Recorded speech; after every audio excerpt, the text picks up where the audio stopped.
Mastering area control in English. Hello everyone. Today, we're going to dive into the concept of area control. This is a phrase you might encounter in various contexts, from business to gaming. Let's unpack its meaning and use together.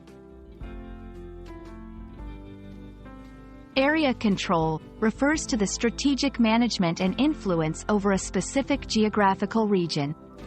It's all about having the power or authority to regulate activities within a certain area.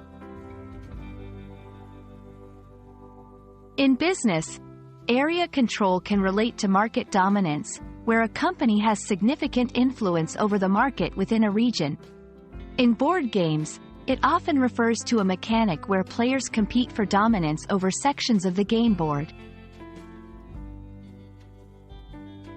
To get a feel for the phrase, let's see it in action.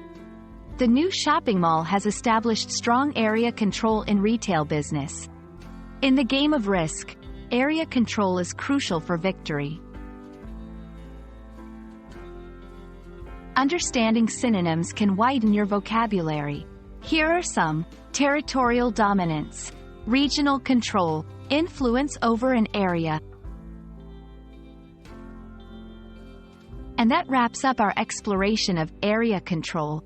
Use this phrase to discuss influence and management in specific regions, in both literal and metaphorical senses. Keep practicing, and you'll master this and many other English phrases in no time.